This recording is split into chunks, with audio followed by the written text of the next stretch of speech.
నమస్తే, welcome to Liya news. మన ముందు senior political analyst Madhusudan Reddy గారు ఉన్నారు. ఆయనతో మాట్లాడదాం. నమస్కారం సార్. నమస్కారం మేడం. సో కూటమి ప్రభుత్వం అధికారంలోకి వచ్చి 3 నెలలే అవుతుంది. ఈ 3 నెలల్లో కూడా కేంద్రం నుంచి ఎన్ని నిధులు తీసుకొచ్చిందో మనందరం చూస్తూనే ఉన్నాం రోజు.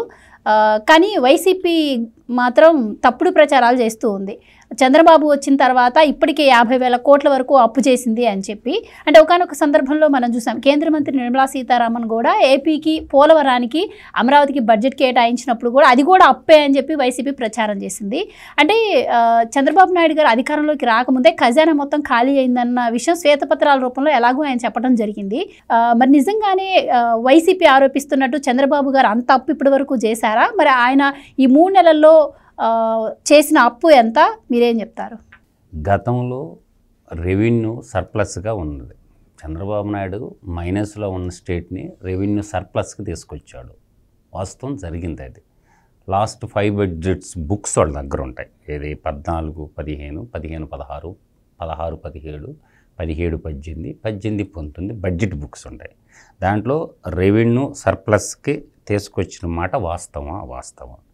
అదే ఈ జగనాసురుడు పాలన కాలంలో ఆంధ్రప్రదేశ్ అనేది గతంలో ప్రభుత్వంలో కూడా అప్పట్లో కూడా పెద్దగా అప్పుడే ఇడిపోయిన రాష్ట్రం కాబట్టి అప్పుడప్పుడు అడుగులేస్తున్న రాష్ట్రంలో ఒక ప్రణాళికాబద్ధంగా అడుగులేశారు. ఇప్పుడు హైదరాబాద్ ఇంత మహానగరం అయిందంటే ఒక 20 సంవత్సరాలు 10 సంవత్సరాలు అప్పుడు ఒకసారి టీడీపీ ప్రభుత్వం 94 నుంచి 2004 దాకా, మళ్ళీ 2004 నుంచి 2014 దాకా కాంగ్రెస్ ప్రభుత్వం, మళ్ళీ 2014లో స్టేట్ విభజన అయిన తర్వాత మళ్ళీ 10 ఏళ్ళు టీఆర్ఎస్ ప్రభుత్వం. అంటే 30 ఏళ్ళ పరిపాలన, ఒక క్రమశిక్షణమైనటువంటి పరిపాలన ఉండబట్టి అభివృద్ధి సాధ్యమైంది. అయితే మన పరిపాలనా కాలంలో మన పెరిగి కట్టలు కట్టింది ఏందయ్యా అనేది మనం ఒకటి ఆలోచించుకోవాలి. ఎప్పుడైనా ఫైనాన్షియల్ ఇయర్ ఎప్పుడుతో మొదలవద్ది? ఏప్రిల్ 1 నుంచి మళ్ళీ మార్చి 31 వరకు ఒక ఫైనాన్షియల్ ఇయర్. ఫస్ట్ క్వార్టర్లో ఎవరున్నారు ముఖ్యమంత్రి? రాష్ట్రానికి ముఖ్యమంత్రిగా ఉన్నది జగన్మోహన్ రెడ్డి ఫస్ట్ క్వార్టర్లో. కాకపోతే కాకమ్మ కథలు అంటారు. కాకమ్మ కథలు అంటే పిట్ట కథలు. ఈ పిట్ట కథలు చెప్పేదంటే మాటలకి ఎవరు మనం పట్టించుకోవాల్సిన అవసరం లేదు. నేను అంటుండే పాయింట్ ఏంటంటే దాన్ని కలుపుతున్నారు వీళ్ళు. దాన్ని కలపడం దుర్మార్గం. Quarter 1, quarter 2, quarter 3. ఇప్పుడు ఉండేది క్వార్టర్ 3. బాబు గారు వచ్చిన తర్వాత మనకి 3 నెలలు ఒక్క క్వార్టరు. అంటే ఏప్రిల్, మే, జూన్ ఈ 3 మాసాలకే రూలర్ ఎవరున్నారు?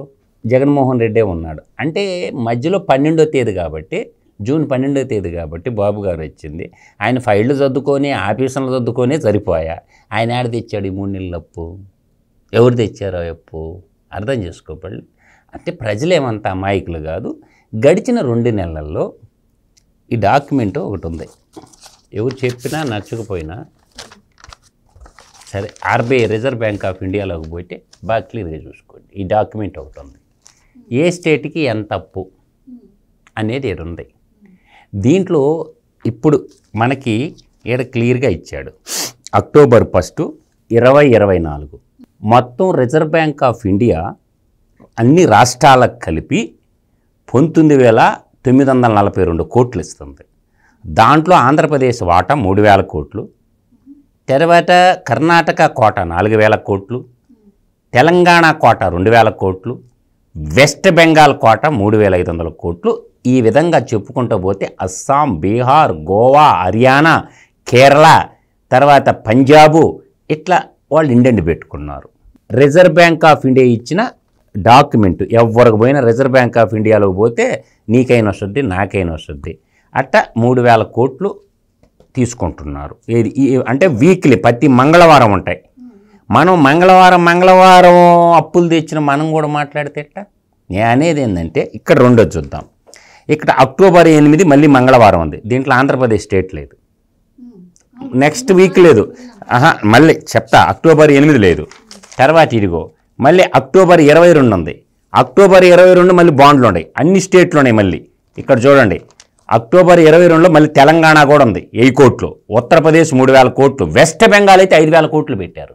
తర్వాత నీకు ఇక్కడ పెద్దవి చెప్తున్నా, కర్ణాటక మళ్ళీ 4,000 కోట్లు పెట్టారు. వాళ్ళు వీక్లీ వస్తున్నారు కర్ణాటక. అంటే కర్ణాటక అప్పులు కుప్పలు జగన్మోహన్ రెడ్డి సర్కార్ లాగా చేసుకుంటారు కాంగ్రెస్ వాళ్ళు.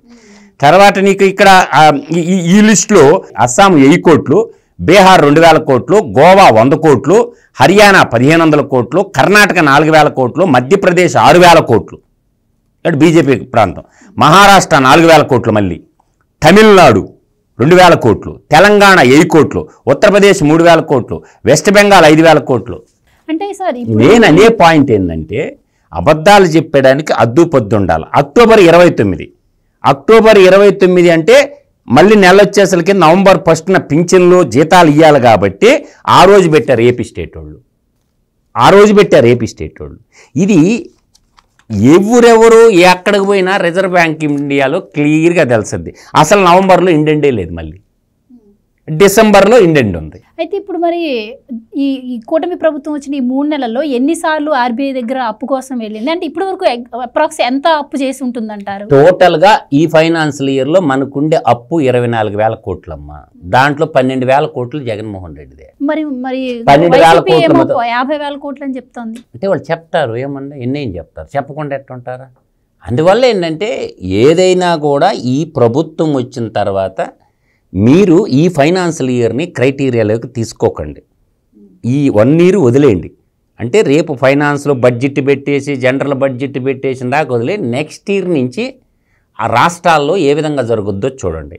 ఇప్పుడు అప్పుడప్పుడే అడుగులు పడుతూ ఉన్నాయి, పునాదులు పడుతున్నాయి, వేసిన పునాదుల మీద నిర్మాణాలు జరుగుతున్నాయి. అంటే మీరు చెప్పింది వ్యాలిడ్ పాయింట్. కానీ వైసీపీ ఏమంటుందంటే అధికారంలోకి వచ్చిన దగ్గర నుంచి కౌంట్ చేసింది, ఇంత తీసుకొచ్చింది అంత తీసుకొచ్చింది అని ప్రచారం చేస్తుంది. ఇదేనా సంపద సృష్టించడం అంటే? ఇలా తప్పుడు వార్తలను ప్రజల్లోకి తీసుకెళ్తుంది కదా, మరి దాన్ని ఎలా? సంపద సృష్టించాలంటే బిడ్డ పుట్టాలన్నా 9 నెలలు కావాలా, ఓకేనా? గవర్నమెంట్ వచ్చి 3 నెలలు అయింది. ఇప్పుడు వాళ్ళు ఇప్పుడిప్పుడే నడకలు ఆరంభిస్తుంది ప్రభుత్వం. కొంత కంపెనీలతో మాట్లాడుతుంది. ఆ కంపెనీలు ఎస్టాబ్లిష్మెంట్ ఎంప్లాయ్మెంట్ జనరేషన్ చేయాలని చూస్తుంది. ప్రతినిధులు రావాలా, ఇన్వెస్ట్మెంట్ చేయాలా, ఇన్వెస్ట్మెంట్ చేసిన తర్వాత దాని నుంచి ఆదాయం జనరేట్ అవుద్ది. వాళ్ళలాగా ఆస్తులు తాకట్టు పెట్టేంది లేదుగా. ఏమన్నా ఆస్తులు తాకట్టు పెట్టి ఎడన్నా కార్పొరేషన్లో ఎక్కడన్నా తెచ్చింది ₹1 చూపించమనండి. వాళ్ళు ఎంఆర్ఓ ఆఫీసుల్ని, కలెక్టర్ ఆఫీసుల్ని, స్కూల్ బిల్డింగ్ని, ఇంజనీరింగ్ కాలేజ్, సచివాలయాలు అన్నీ తాకట్టు పెట్టి తెచ్చిన అటువంటి వాళ్ళు కదా. అందువల్ల నేను అంటుండే పాయింట్ ఏంటంటే ఒక 1 ఇయర్ వదిలేయండి. గవర్నమెంట్ ఏం చేస్తుందో చూడండి. ఒక 1 ఇయర్ వెయిట్ అండ్ సీ. ఇప్పుడు పోలవరాన్ని నిర్మిస్తానని చెప్పి పోలవరానికి సంబంధించినటువంటి డబ్బులు కేటాయింపు చేసింది కేంద్ర ప్రభుత్వం. తర్వాత ఏ విధంగా అయినా సరే 3 రాజధానులను ముచ్చట చెప్పి ఒక రాజధాని కట్టకుండా కూడా ఇంటికి పోయిన మాట వాస్తవమే కదా. సో నేను అంటుండే పాయింట్ ఏంటంటే దానికి కూడా మద్రాస్ ఐఐటి వాళ్ళు పిలిపించారు, పునాదులు బాగుండాయో లేవో చూపించారు. కావాలని సెల్ఫ్ సస్టైనబుల్ అయినటువంటి అమరావతిని ముంచేశారు, అమరావతిని నాశనం చేశాడు. ఒకడైతే శ్మశానం అన్నాడు. ఈరోజు జంగిల్ క్లియరెన్స్ తీసుకొని చిన్నగా అడుగులు వేసుకుంటూ పనులు ప్రారంభించుకుంటూ పోతున్నారు. ఆ నిర్మాణాలన్నీ కంప్లీట్ అయినప్పుడు ఏమవుతుందంటే ఖర్చును కూడా తగ్గించు. ఇప్పుడు ఎమ్మెల్యేలకి రెంట్లు ఇస్తున్నారమ్మా, గవర్నమెంట్ అఫీషియల్స్ ఉంటారు, వాళ్ళకి రెంట్లు ఇస్తున్నారు. బిల్డింగ్లు దాదాపు కొన్ని 70% నుంచి 90% కూడా కంప్లీట్ అయిపోయిన వాటిని కంప్లీట్ చేయింది ఎవడు? ఈ జగన్నాసురుడే కదా. అవి కానీ కంప్లీట్ చేస్తుంటే ఆ బిల్డింగ్లో ఒక అఫీషియల్స్ వెళ్ళిపోతే ఆ రెంట్ డబ్బులు మిగిలిపోతాయిగా. ఇప్పుడు రెంట్ అవలెన్స్ పే చేయాల్సి వస్తుందిగా. నీకు హైకోర్టు జడ్జీలు, హైకోర్టులో పనిచేసే వాళ్ళకి కాంప్లెక్స్ ఉంది, ఏది రెసిడెన్షియల్ కాంప్లెక్స్, అవి రెంటల్ పే చేయాల్సి వస్తుందా? సచివాలయ ఉద్యోగాలకి కంప్లీట్ అయిపోతే, సచివాలయ టవర్స్ కంప్లీట్ అయిపోతే ఆ రెంటల్ అవలెన్స్ మిగిలిపోతాయా? అంటే ఒక నీచమైనటువంటి ఆలోచన చేసి దుర్మార్గుడైనటువంటి వాడు ఉండటానికేమో కొంప కట్టుకున్నాడు ఋషికొండలో. దేనికి పనికి రాకుండా పోయిందిగా. సిఆర్జెడ్ల చట్టాలని, కోస్టల్ రెగ్యులేషన్ జోన్ చట్టాలను అతిక్రమించి కట్టారు. వీళ్ళందరూ పెసరటానికి కారణం ఏందో చెప్పనా? బాబుగారి మంచితనం. బాబుగారి మంచితనమే అంతగా తప్ప ఆయన కన్నెర్ర చేస్తే జైల్లో ఉండాల్సిన పక్షులన్నీ విహరిస్తుండే. ముందు వాటిని పట్టుకొని ముందు పంజరంలో పెట్టాలి.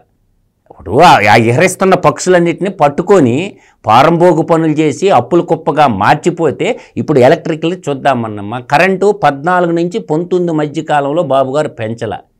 14-19 మధ్యలో బాబుగారు కరెంటు ఛార్జీలు పెంచకపోగా ఏం పెంచలేదుగా. 8 సార్లు పెంచాడు. ఏది 19-24 మధ్యలో. ఇప్పుడు ఎవరి మీద పడిందో తెలుసు మీకు? పడ్డనా? ఇప్పుడు ఎవరి మీద పడ్డం కాదు, కూటమి ప్రభుత్వం ఇప్పుడు వచ్చి కరెంట్ బిల్లు పెంచనని చెప్పి పెంచిందని చెప్పి అది కూడా ఈరోజు లేదమ్మా, 81,000 కోట్లు భారం పడుతుందని చెప్పి వైసీపీ ప్రచారం కాదమ్మా. ఇప్పుడు ఏంటంటే ఎలక్ట్రిక్ విద్యుత్ ఛార్జీలకు సంబంధించినటువంటి ఒక డేటా ఉంది నా దగ్గర. నీకు ఫైనాన్షియల్ ఇయర్ 22-23 8,111 కోట్ల రూపాయలు డిస్కమ్లు ఈఆర్సీ వదులుతున్నారు.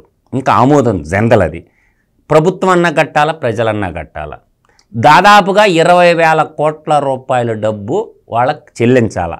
అది వాళ్ళకి అనవసరం, ఎలక్ట్రికల్ రెగ్యులేటరీ అథారిటీ వాళ్ళకి అనవసరం. వాళ్ళు ఏమంటున్నారు, మాకు రావాల్సిన డబ్బులు ఇట్టున్నాయి, ప్రభుత్వం కట్టొద్దా లేదా మేము ప్రజల కాడ తీసుకోమంటావా? ప్రభుత్వం చెప్పాలా వాళ్ళకి. ఎందుకంటే నాట్ ఓన్లీ 20,000 కోట్లు అంటే 23-24 ఫైనాన్షియల్ ఇయర్ది అది ఒక 10,000 కోట్లు చేంజ్ ఉంది. ఇవన్నీ లేక్ వ్యాపారాలు కాదు, 10,000 కాదు, అది 11,000 చేంజ్ ఉంది. అది అమౌంట్ కూడా ఓవరాల్గా వచ్చి 20,029 కోట్ల రూపాయలు వాళ్ళకైతే కట్టాల. దీనికి కారణం ఏంటో చెప్పనా? గతంలో మనకి సింగిల్ క్వాలరీస్ ఉంది బొగ్గు. మనకి ఏ గ్రేడ్ కోల్ వచ్చి ఎంత కొనాలో తెలుసా? 8,500 దొరుకుద్ది. అదాని దగ్గర ఇంపోర్ట్ చేసుకున్నాడు ఆస్ట్రేలియా నుంచి బొగ్గు. అదాని పోర్ట్లకు ఇంపోర్ట్ చేసుకున్న బొగ్గుని బలవంతంగా 19,600 పెట్టి కొన్నారు. అంటే వాడి ఇష్టారాజ్యం అంతా నా ఇష్టం. ఎవడు ఏమన్నా అనుకున్నా కూడా మీకేం జరిగిందంటే ఆ బొగ్గు అధికంగా పెట్టి కొనటం. తర్వాత పీపీఏలు, పవర్ పర్చేస్ అగ్రిమెంట్ అంటారు. పీపీఏలు అంటే పవర్ పర్చేస్ అగ్రిమెంట్లను ఏం చేశారంటే నాశనం చేశారు పవర్ పర్చేస్ అగ్రిమెంట్లని. దానికి ఏంటంటే బాబు గారు 1.5, 2.5 పెట్టి దాన్ని అగ్రిమెంట్ చేసుకున్నాడు. పవర్ పర్చేస్ అన్నీ క్యాన్సిల్ చేశాడు. ఈ జగన్నాసురుడు వచ్చినాక మొత్తం క్యాన్సిల్ చేశాడు.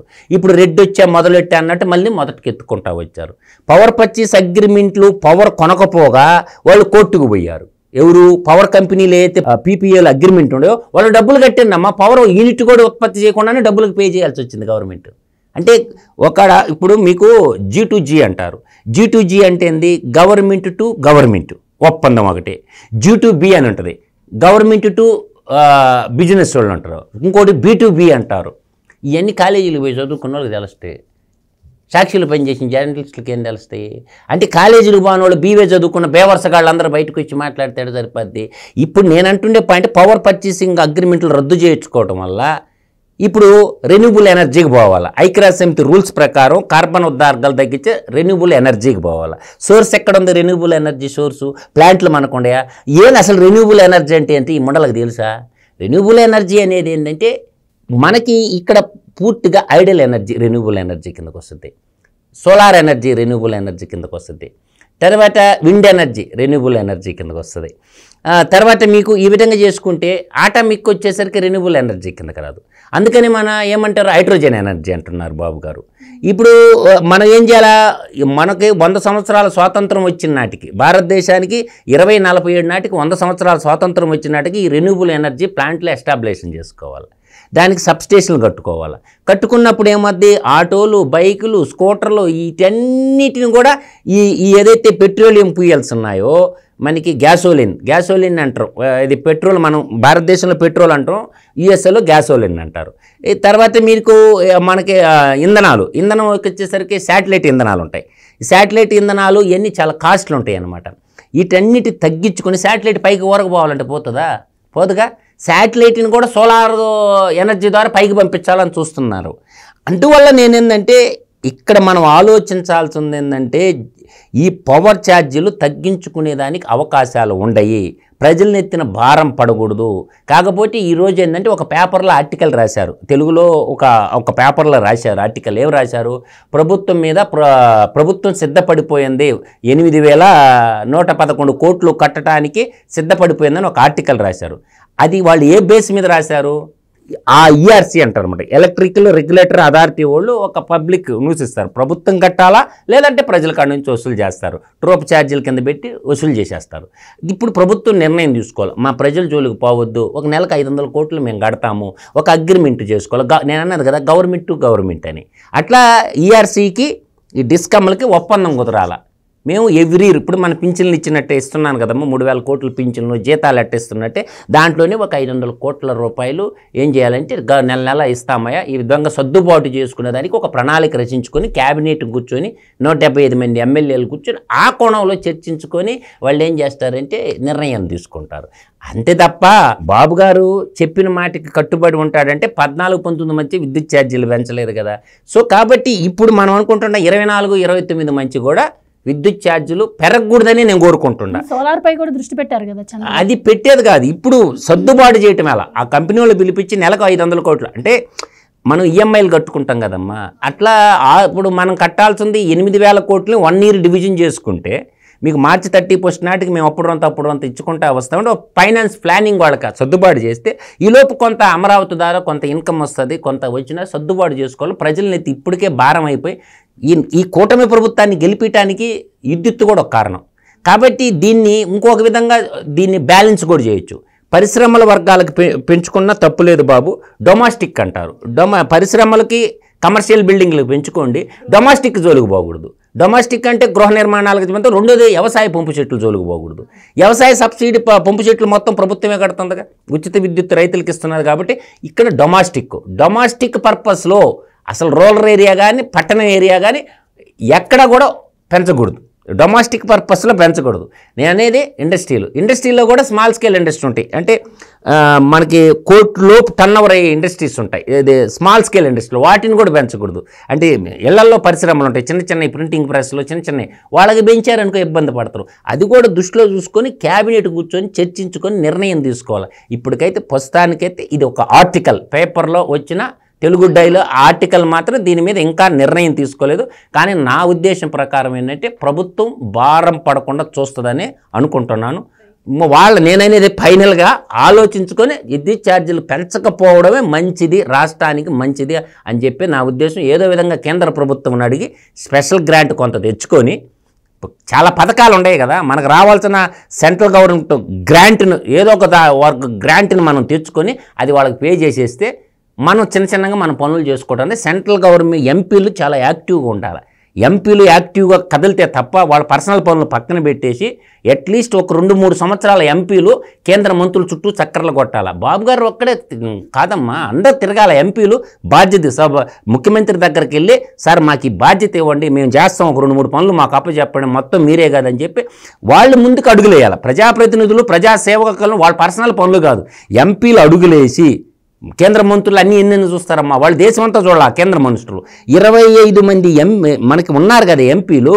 ఈ ఎంపీలందరూ ఏం చేయాలి, 25 మంది ఎంపీలు రాజ్యసభ సభ్యులు ముఖ్యమంత్రికి అడిగిపోయి సార్ మాకు ఒక 2-3 శాఖలు అప్పచెప్పండి, ఆ ఫైళ్ళు మేము క్లియర్ చేపిస్తామని చెప్పి బాధ్యతల్ని షేర్ చేసుకుంటే పెద్ద ఆయనకు కూడా భారం తగ్గద్ది. ఆయన ఒక్కడే ఎన్నెన్ని చూస్తాడు. అందువల్ల ఏంటంటే సమిష్టి వ్యూహాన్ని సాలిగూడు సిద్ధాంతాన్ని అప్లై చేసుకొని సమిష్టి వ్యూహం పంపితే విజయాలు త్వరితగతిన అందుకోవడానికి ఈజీగా ఉంటుంది.